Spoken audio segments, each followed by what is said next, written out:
Ravi's Roar by Tom Percival.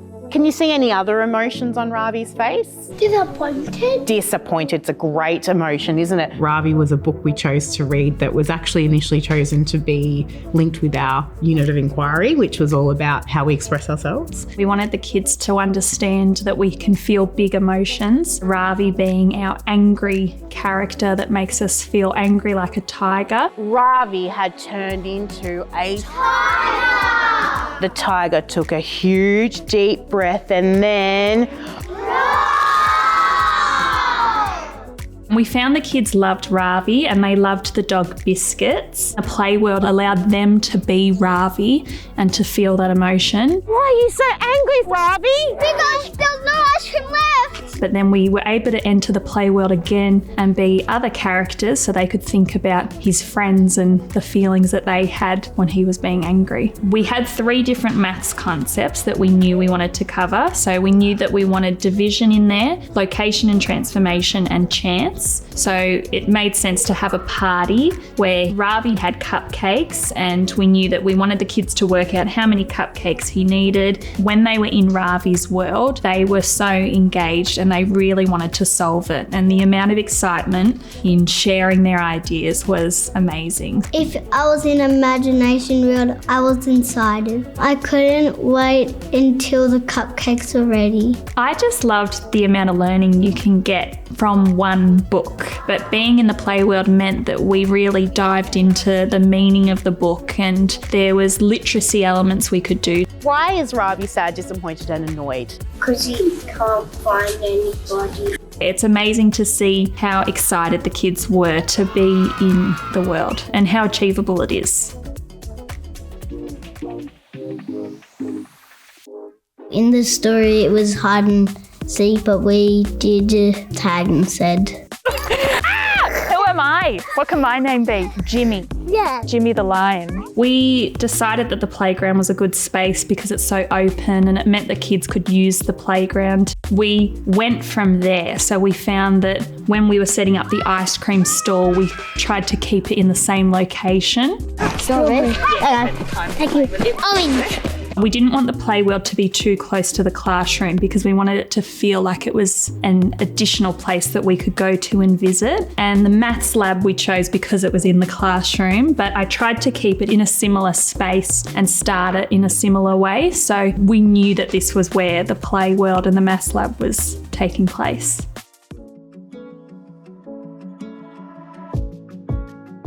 The very first day we entered the world, we read the story and we had an invitation at the back of the book. So as we read it, the invitation fell out and I read it to them. It said invitation to play and it had the date and it said time now. And then I introduced them to the fact that when we hear ice cream music, it means that we can go out into the play world.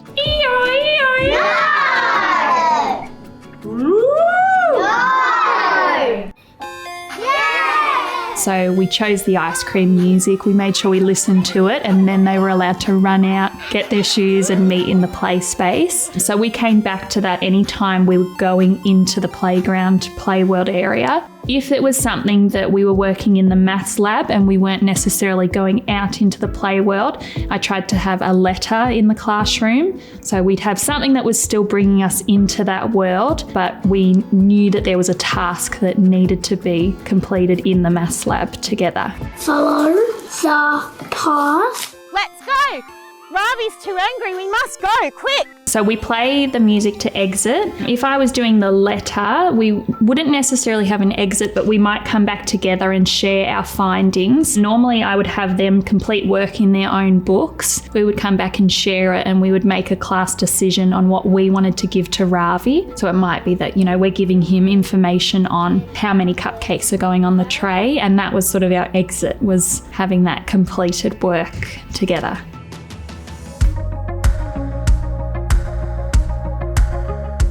So the main concept we focused on was mathematics, the end of division that we were sort of trying to tie in, and then we had location and statistics that we were sort of trying to cover over the PlayWorld. We would plan out what maths concept we were working on that day so that we could have our plan set up for Ravi. The biggest problem was Ravi didn't know how to create this party. He couldn't make because he was just a kid. Yeah, we helped him. We decided mainly on using letters and voice recordings. We both downloaded an app on our phone which would change our voice. Hello, friend. That's what he sounds like.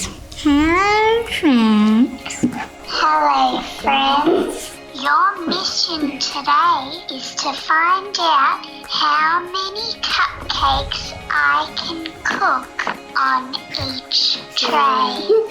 We found something that was the same size of the cookie. Once we covered the whole page, which was 12 on each page, we traced around it. We cut them out, then we put chocolate chips on them. We had to share them evenly, or then it's just not fair. And then we added this one more, and it equaled 48. 48. Do you remember how many guests we had coming all together then? 44.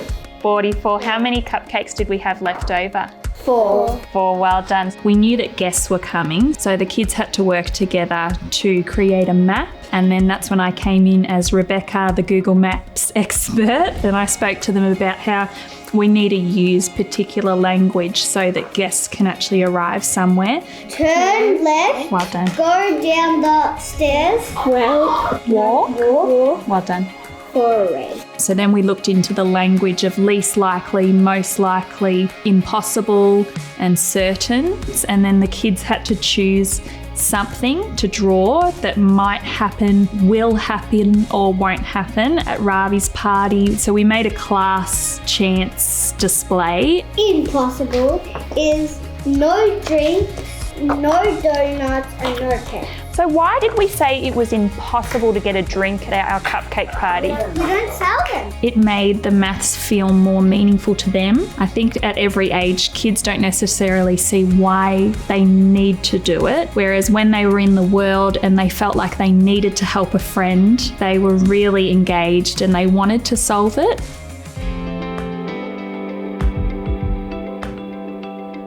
So there was a moment when I became Ravi after Ravi had come into the classroom and destroyed all the furniture and pushed everything over. I came in and pretended to be really upset. They got really quite emotional and worried about me, so that was really fun. I started off as one of the kids on the first day, and then I decided to be the ice cream lady on the second day. What would you like today? Bubblegum ice cream. Well, that is lucky. We have bubblegum ice cream here. Then every time I was a new character, I just explained that this was my new name and I was an expert in this field, and that's all they needed to hear, basically. I've never met any of you before. How did you know my name? Did Ravi tell you I was coming? Yeah. Did he? Yeah. Now, did you know what I wanted help with? Yeah. I really want to have a cookie party. You guys are kind of experts at parties, aren't you? Yeah. We need to have 4 trays. One that has 6. Okay. And then the other 3 that's left have to have 10. In a lesson, you might lose the kids and you need a brain break.